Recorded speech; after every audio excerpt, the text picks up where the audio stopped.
It's your girl Diamond, and I'm back with my own review of Married to Medicine. Listen, if I sound a little bit stuffy, it's because I am allergies. I don't know why, but it's starting to happen, and my nose is getting a bit stuffed up. Trying to clear my throat, but we're gonna push through. Okay, listen.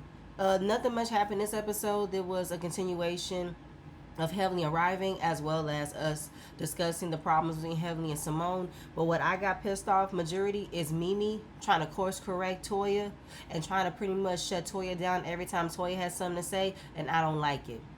It's making me on the verge of really not liking Mimi because I don't like the way she's talking to these ladies. They're not your patients and they're not your children, okay?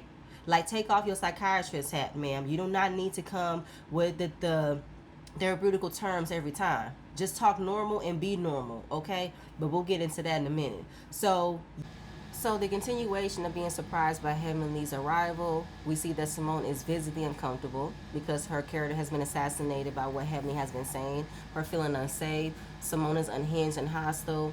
Jackie's trying to convince Simone to hear Heavenly out, but Simone don't want to hear Heavenly out because she's hurt by what was done. Contessa finally sees Heavenly, gives her a hug, wonders why you didn't call me to let me know that you were coming or not. I could have been prepared to see where you're going to sleep. I mean, that's a big-ass house. There's multiple beds in one room. So I think that some folks were aware of Heavenly arriving, but they wanted to make it more of a genuine reaction that she didn't know that they didn't know that she was coming. I feel like Quad knew. I think Jackie knew. But I don't think that Contessa was aware entirely or anybody else. So that's why she was like, so what am I going to do? How am I going to fix it? And that's also the conversation about what it is that we're going to do with the Simone and Heavenly situation. Are y'all going to have a conversation and move on? Or are we going to act like it never happened? Give Heavenly a pass like we normally do when she does shit like this. But she said that she only came because Quad has been keeping tabs about what's been said and that Simone's been talking shit behind her back, so she wanted to come and clear her name. No, you want to perpetuate a lie that Simone pushed you out of nowhere. She did this to you. You want to be a victim and you're not a victim. And she wasn't talking shit. She was speaking the truth about how hard it is being friends with you. Now Simone is talking about how hard it is to be here in this space while she's here. Jackie wants to write off her feelings and say it's not hard. Yes, it is. She said it's hard for me. Now you can't say that, Jackie, because at the end of the day, Jackie doesn't care about how Simone feels. She is just concerned about how to get this situated and under control without actually understanding how Simone is feeling, because Jackie has no empathy for nobody. She doesn't want to understand how somebody can be hurt because she is a cold-hearted bitch. All right, and the fact that she does a whole lot of caping and capping for Heavenly, always giving her a way out, always giving her the space of doing fucked up things and not being held accountable, when you're constantly trying to convince Simone to just deal with it when it's very hard for her to deal with it. And then Jackie want to make it about herself, that she's dealing with real physical heartbreak because she has two friends that she loves very much and is worried that they won't reconnect again. Let it happen then, Jackie. Let it happen. If they're not friends with each other, what are you going to do about it? Keep being friends with them. Don't worry about if they're not friends with one another. And this is shit I can't stand with Jackie. You always make sure that Heavenly is good. You always make sure that Heavenly is okay. You never make sure Simone is okay. And Simone has been your friend the longest. But as soon as Heavenly came into the picture, you've been fuck Simone, always Heavenly. And that's crazy as hell. Can never do it. No. So they break up so everyone can get ready for dinner. They help Heavenly into her room. Toya goes into Simone's room to talk to her about what's going on, how was their day. And then Toya made a good point. How are you here when you said you felt unsafe about a certain person and you arrived at the same house with that certain person? So are you in fear or are you just being full of shit? Which one is it? You bringing your luggage and your wigs. And Simone didn't even think she was staying. Yeah, she's staying with Quad. Crazy. Quad and Heavenly, they have the same conversation about what's been going on. Quad asks Heavenly, did Simone push her? Heavenly didn't answer, but she wanted to act out what happened to say that, she snapped. She said, get your motherfucking hands off me. Like her arm flew, she flew, and it's not what happened. The footage that was replayed over and over again did not match up what Heavenly said. A clear lie. Excuse me, you're the one that did way too much. It wasn't Simone. So how she's still in the conversation about Simone being unhinged, she was evil, what she did was unnecessary. It's like, Heavenly, what you do was unnecessary. Because let's go from the beginning about how we got here. Okay? We're only here because you revealed a conversation that Simone had with you when you guys were both venting to each other about what y'all got going on, and you threw it out there to hurt her feelings. Like, keep it a buck. So, before we get to the dinner, we get a sneak peek of the fellas back in Atlanta hanging out with their children, and we see Cecil heading over to Michael and Miles's condo to see how they're doing. This is supposed to be Cecil stepping up to the plate to tell the boys about how Simone has been feeling tired, been feeling unappreciated, and asking them, have they've ever had a conversation with Simone? Has she ever told them about how tired she was, how she doesn't feel like you guys appreciate the things she's done? Yeah, they said they've had a conversation. And then Cecil was talking about how Simone tells him that you're never stepping up to the plate when it comes to the boys. You know, Cecil feels like he do everything he's supposed to do, but you don't step up when it comes to the boys. You don't. Then he tells him that your mom is spending thousands and thousands of dollars on y'all, and she doesn't want to enter her retirement and not have nothing to show for it.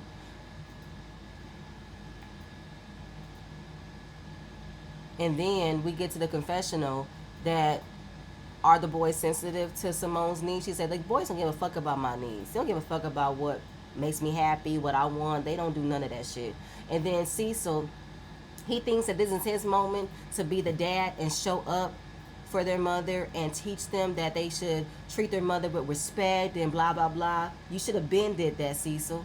To say that they need to figure out a way to get back in her good graces. Good graces as to what? Her pocketbook, Cecil? As far as you making sure they respect their mothers, that should have been something you should have been teaching them when they were growing up, Cecil.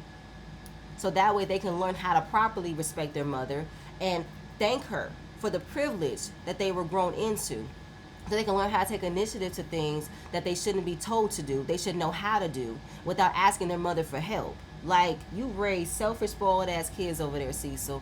And it's on you that you did not teach your kids on how to deal with discipline and authority. And that was all on Simone. I don't think this was enough of a conversation to get them to understand how hard Simone has worked to give them this life. And that their arguments have been about the boys, a good 90%. I feel like it's half and half of the shit that you don't do, Cecil, and of the shit the boys don't appreciate. To say that your way is the best way. What is your way, Cecil? Because it looks to me you want to be your children's friend. You want to be the fun dad that doesn't have any responsibilities, and you put all that responsibilities onto the other parent, but get mad when you get checked about not doing your job because you weren't doing your job, Cecil.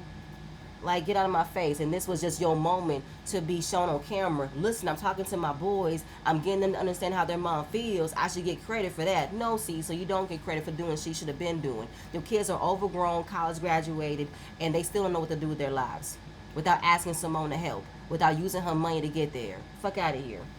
And then they were all about to go to lunch. The youngest one had the nerve to say, is it on you? It should be on you. You the one who racked up a $60,000 credit bill. You got it. Like, no, moving on. I don't have time. So everyone is getting dressed. Mimi is getting a phone call from Steve, finding out that Steve is having a hard time with the kids. And, you know, their son operates on a routine. And when Mimi is around, then the routine works smoothly. But now that she's out of town, the routine has gone out of whack. So it's making it a bit harder for him.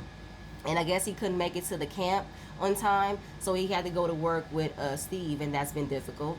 And I can understand how that can be frustrating. You know, Mimi has been dealing with a lot with the patients and with the practice and with her son being special needs. So having this break, I'm pretty sure she's feeling like she even deserve this break, but she does deserve it. And it's always that conversation when the mom does everything, she takes care of everything, but when she takes a moment to relax and take a break, everything goes haywire. The parent don't know how to fix it. The parent don't know how mommy does it, but that's going to be a learning lesson later down the line.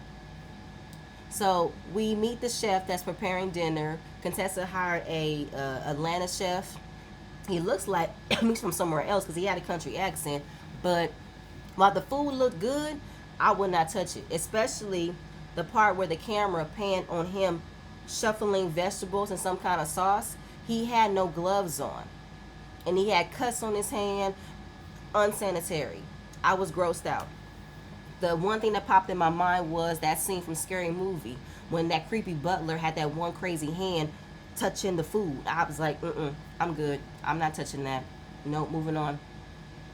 Quad wanted to ask Simone to say grace. She said no. Toya gave grace. So we just have a little small talk.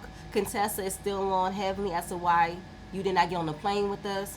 Why didn't you tell us you were coming? The whole thing about her getting her mind right, getting her energy together. She didn't want to come with the wrong energy.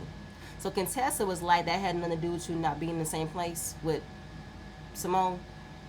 Toya backs it up with, or be in the same house. She said no, I just wanted to make sure I had no kind of negative energy. So Simone chimes in and says, well, I did express to the group, you said you felt unsafe for being around me. And that's what you're saying, Heavenly, and that's what you're presenting. So then they have a back and forth of the events that took place in their argument. And it's just he say, she say. But I believe Simone, because Simone can recall what actually took place, and what she said matches the footage that we keep seeing. Heavenly is the one lying. Heavenly is the one adding more words to the situation, more buzzwords and trigger words to paint Simone out to be a crazy animal. And Simone said, I don't have to lie. It's on camera. Heavenly is like, do y'all not see that she snapped? Were y'all not there? I'm not making this up. You are making this up. Because what you're saying is not reading off on camera. Because we see a totally different picture.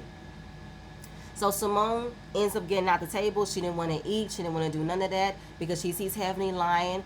Jackie is trying so hard to convince her to stay. I'm not going to stay here and listen to this lying ass bitch talk about me in that way. Lie on my character. I'm going to go. I'm going to take my peace. Jackie is not giving Simone the understanding that she should protect her peace. She wants her to listen to Heavenly's lies and her creating a different picture. No, not doing it. It's just so crazy to me that Jackie is trying to have somebody sit there and lie on their character when you know for a fact that Heavenly is wrong. And Simone just wants Jackie to stand up one time for her and admit that Heavenly is wrong. Don't wait until the 9th inning. Say it now. Say how you knew she was wrong. But then again, let's also look at the entirety of the situation. To say that Simone was the only person in the wrong is not true. Everybody played a part about what happened in Angel's event. Quad was loud, Heavenly was loud, Simone was loud. Everybody showed their asses at Angel's event. But nobody's talking about that. We're only talking about Simone because she was the loudest one and she was the last one everybody heard.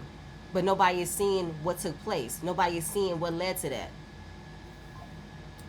So once, she walks away, everybody's at the table trying to get an understanding about why it's Heavenly here. Toya speaks up and says, why are you trying to paint it off as her being this kind of person, knowing that she's a physician and this could hurt her career? To say that she was aggressive, Heavenly is still standing on that. Then Toya said, well, you're just as aggressive as she is. You don't think you're aggressive too? Toya told no lies, because Heavenly is aggressive. All y'all are aggressive. And then here comes Mimi. Toya, I asked you not to interject. Who the hell are you talking to? You asked me to do what? I'm not your child. I'm not your patient. I'm a grown-ass woman. I can ask a question if I want to ask a question. We're all here asking questions. We're all here giving our opinions, trying to get an understanding about what happened. Like Mimi, go somewhere with your judging and critical ass. I don't have time. And there was nothing wrong with Toya asking questions. So to call her out for interjecting, when Quad says something, because Heaven says something, you just constantly want to give all that energy to Toya. And you know what, Mimi? I ain't got an issue with you not liking Toya. I don't. But your reasoning for not liking Toya is bullshit. You're still mad that she kicked you out of her house, and you have been looking for a problem with Toya ever since. I'm sorry, that's how I feel. Mimi's on her high horse, assuming that everyone's going to go left because Toya is always looking to have a problem with Heavenly. Mimi, what do you think you're doing right now? You're taking the conversation away from Heavenly and making it about you and Toya, because you're looking to have a problem with Toya. Like, get the fuck out of here. Toya just wanted to know, why is this and this? Toya just wanted to know and answer this one question. If this is your friend, she cussed her off and says, is she my friend? Okay, well, continue on with my question. If she's not your friend, then why would you put your arms around her? Heavenly says she didn't. So she just randomly pushed you? Because how is it that you're telling us, she said, get your motherfucking hands off me if you didn't touch her. So now we're seeing that Heavenly is getting called out for her lies. Mimi want to come in and save Heavenly from being accountable. And it's just like, Mimi, go somewhere. Take off your psychiatrist's hat and be a regular person. Toya said, it takes a crazy person to understand a crazy person. And I'm sorry, I just don't understand Heavenly right now. So now Mimi is saying that it's not fair for what Toya is doing. How is it not fair? We're trying to understand what happened. We're trying to get all sides being spoken. And I'm asking questions to understand what's going on. I'm trying to paint the picture. So you're going to give Heavenly the space to paint a negative picture about Simone. But you're mad that Toya is literally breaking down the picture that Heavenly is trying to create about Simone. Because all Toya is doing is speaking up for her friend. The same shit you're doing to Heavenly. But again, Mimi is reading off as you have already chosen a side and you're choosing Heavenly's side. That's fine, but the way you're so far up Heavenly's ass is crazy. You are just literally living in her skin. Every time Heavenly moves, you move. Every time she talks, you talk. And I want you to sit the fuck back. I really, really do. And I also wanted Contessa to speak up and repeat what she said the night before, that she was there when that whole interaction happened, and she said that it wasn't an act of aggression. Don't know why Contessa's being mute. So Heavenly walks away because she don't like being in the hot seat, because she's the one that's been perpetuating this picture about Simone. And now that she can't answer a direct question of what she's trying to portray, now everybody's mad at Toya. I'm like, Mimi, go to hell. Okay, you diagnosing everything else but what's in front of you. The same shit you're calling out Toya, you can call out Heavenly too. Use your deducing skills to find out why Heavenly is lying. But you too busy looking at Toya sideways, like, get the fuck out of my face. To say that she's trying to provoke Heavenly to get her caught up. Yeah, because Toya knows Heavenly, Mimi. You don't know Heavenly. She knows how Heavenly gets. Mimi's doing way too much. Giving Heavenly the room to be a victim when she's not a victim. Her side is full of lies. And I don't see how Mimi doesn't see that, because she is so blinded by her dislike for Toya that she's not seeing that Heavenly does the same shit that Toya does. I can't. So when they're outside, Heavenly is talking about, I felt like what was done was undeserving, and she got angry at me. I don't know why she got angry at me. She got angry at you because you threw out a private conversation that y'all had, and you threw her under the bus about the VIN number that you knew was a joke. So Brandy says, do you not understand the implications of the words that you're using, like hostile and all that kind of stuff? So Brandy said that our medical license is a part of our reputation.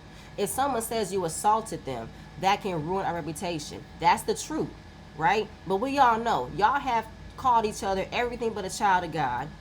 So I don't think that none of that could have ever affected your practices in any way. But Heavenly has said a lot of heinous things about other people.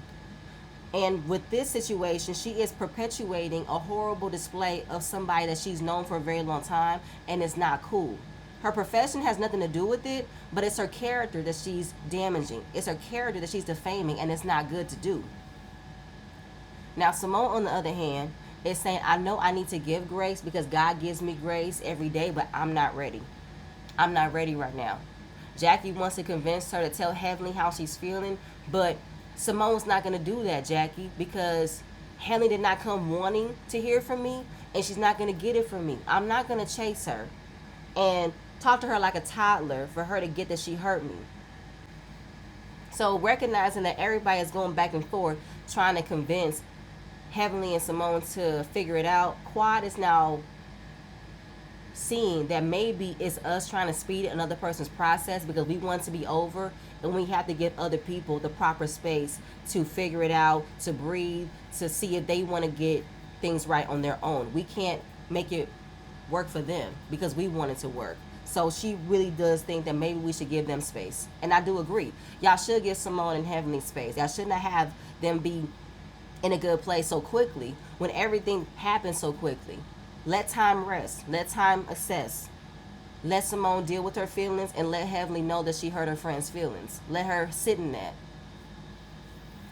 So Jackie became Pastor Jackie, Evangelist Jackie, when she's trying to convince Heavenly that Simone is hurt. Heavenly's like, well, I'm hurt. And here go Jackie. You are in a fragile space right now, and there's a divine transformation going on. You are big enough to go in there and say you're sorry I'm not trying to take away your pain, baby. I know you're going through a lot. Not knowing where your child is has got to be hurting. Okay? Now, bringing that up, Heavenly goes off to cry. She cries on Contessa's shoulder, and it's just like, I feel nothing. I don't see no tears. I do think that Heavenly is in a dark place because she's not in a good place with her son. I gave Heavenly her props for reprimanding her son because of his arrest, but Heavenly said it herself that she cusses her sons out.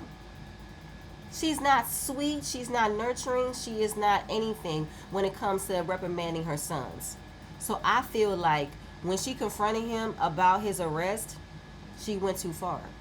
She said something that maybe she shouldn't have said, and maybe she'll know how to take it back and apologize, because since he is distancing himself from her, wants nothing to do with her right now, I think that is really bugging her. That's like really making her do all these kind of crazy things, because she can't just say sorry with her. She can't just say sorry to her son and let it be a wrap, let it be done. No, she has to literally deal with the repercussions of her being in this space with her children. She has to deal with it. But they all corral around Heavenly because she's in pain, and we know she don't cry. Jackie knows why she don't cry. Jackie knows the things that nobody else knows about Heavenly. But she don't want to have a problem with Simone for no reason. But she can't talk to her right now. She'll talk to her tomorrow.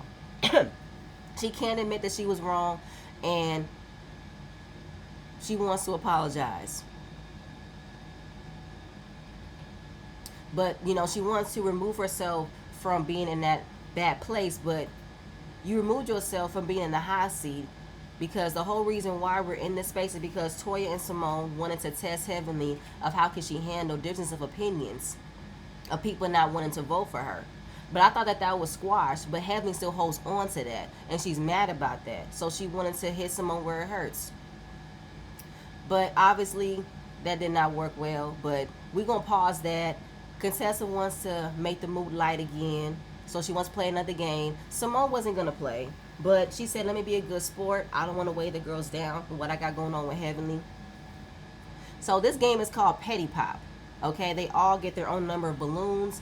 They have cards that describes the other person, and if the other person matches the card, you pop their balloon. The first one was checking the energy of the group but never their own. Jackie was so quick to pop Toya's balloon, I didn't think it fit. I would say Mimi should be popped because she never checks her own energy. She always checking somebody else's energy. But let's be clear. All y'all got stank ass energies, okay? Another descriptive was who's the sound barrier. That was Simone. And then we get best dresser. Everyone's popping themselves. Jackie balloon was popped because she never speaks for her friends when she knows that her other friends are in the wrong. Yep, pop it. But this was a good game. I will say everyone was laughing at themselves. It made everything light and fun. Moving on, it's the next morning. Contessa is walking around with her glasses and her laptop to make sure she is the hostess with the mostest. Okay, making sure everyone else's concerns are being heard and how she can continue on with making this trip better. Now, Heavenly said, I want to have the space to speak what I want to say without interruptions. Meaning, can you get Toya to shut the fuck up? All right? Toya is like, I haven't heard a sorry. And I don't know what else to say if I don't hear a sorry. So once you say that, then we can move on. There's breakfast by the pool. It's a gorgeous setup. Toya lets us know that while being on this trip, Mimi has been counting her drinks. I said, what? First of all, Toya is an adult. Don't know why you're counting her drinks. Why you being a helicopter mom? And then Mimi is diagnosing, taking notes about what kind of liquids that Toya takes that displays different characters, that displays different behaviors. If Toya drinks red wine, then she cool. But if she drinks tequila or vodka, she's a mess. Who asked for that, Mimi? Nobody.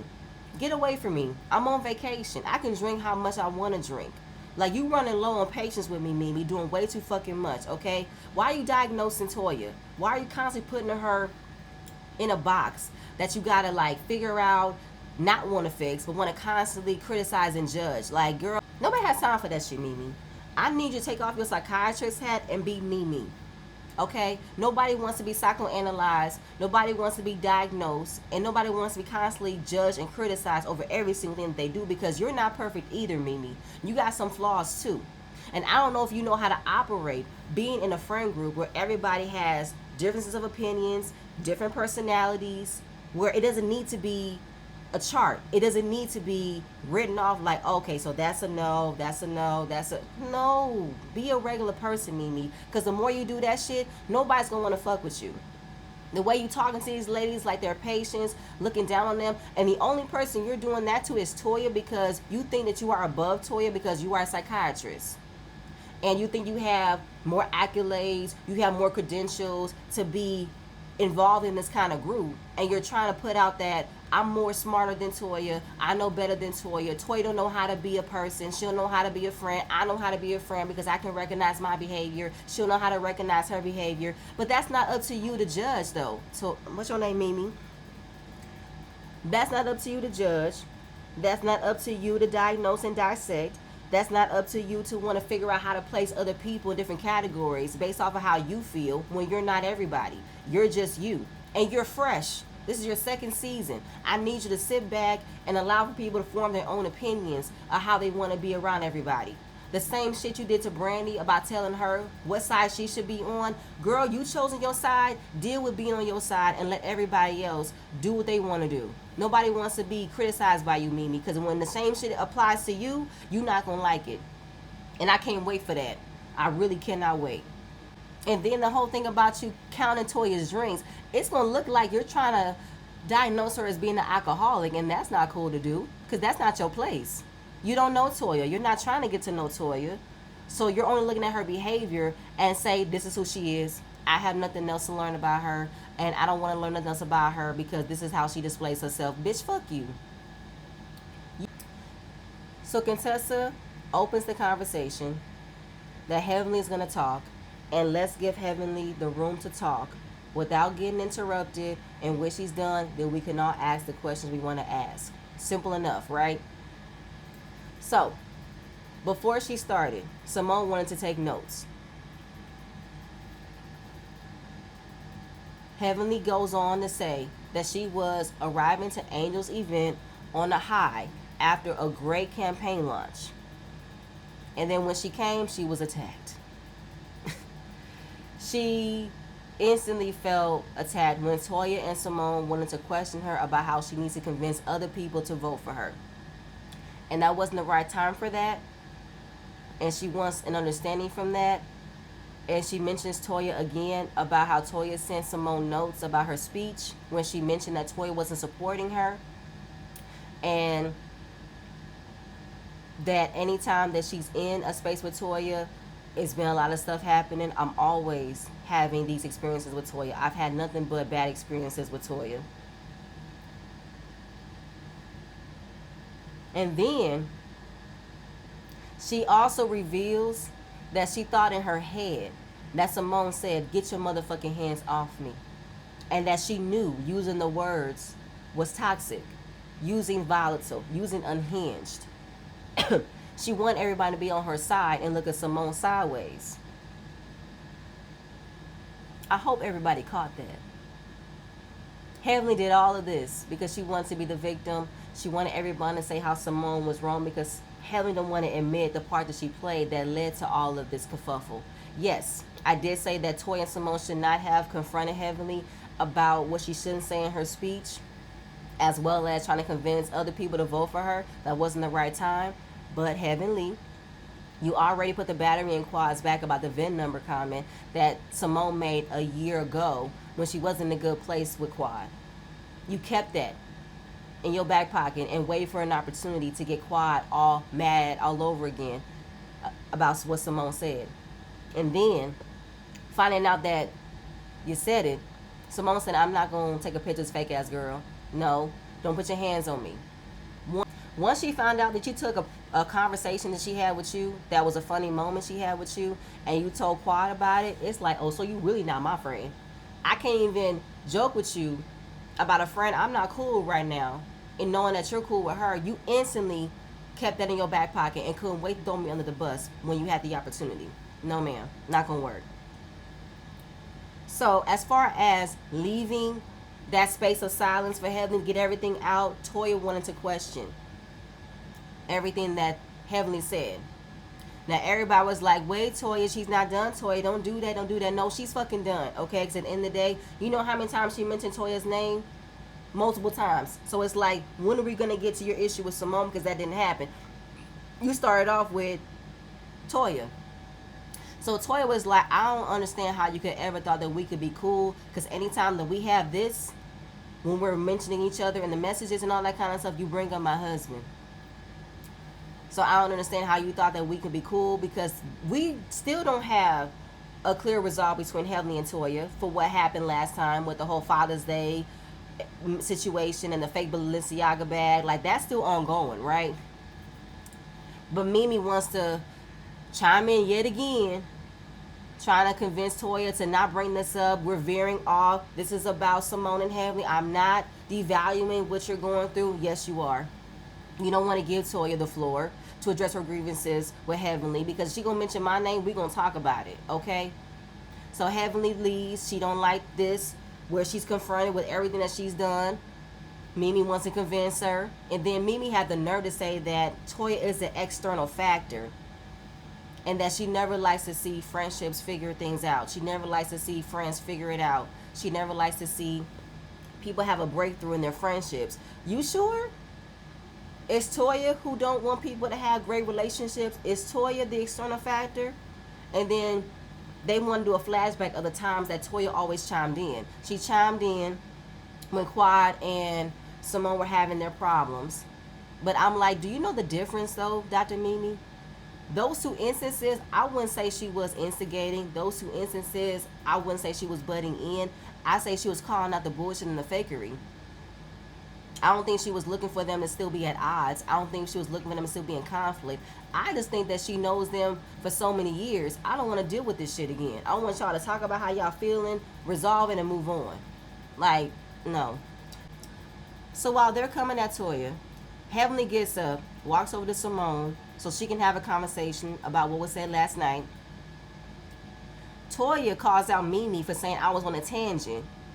And she was like, no, that's not what I was saying. Then Mimi wants to get into the pool to console her. And she said, don't come near me. I might be unhinged. I ain't got shit for you. Leave me alone.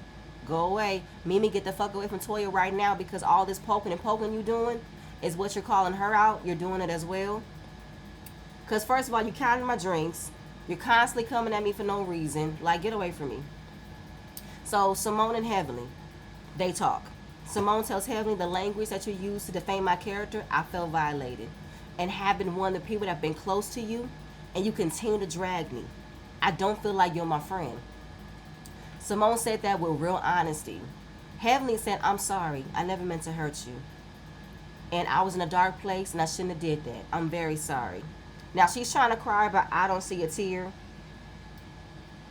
Heavenly said, I don't want us to be fake. I want us to be friends. But how you want to be friends though, Heavenly? Because last night you wondered if she really was your friend or not. Now, Simone said, I've had this conversation with you before, but I'm not sure I believe it now. Because we have had plenty of fights that we were always able to come back from. I don't know if we can come back from this. So Heavenly is like, no, I mean it. I'm very sorry. So Simone said, I could be cordial. I could have fun, but I got both eyes on you. So I'll take your word. I'll take your word. And that's it. That's all. That was the end of the episode. I mean, Simone, you've known who Heavenly has been for all these years. You know how she operates. She's all about, I'm going to say it and I'm going to take it back. I think it really hurt Heavenly that she reacted that way. But again, Heavenly is not recognizing what led to that. Because she still don't want to admit that you threw out there Simone's marital issues, that she confided in you when y'all both were being vulnerable, and you threw her under the bus about that VIN number comment.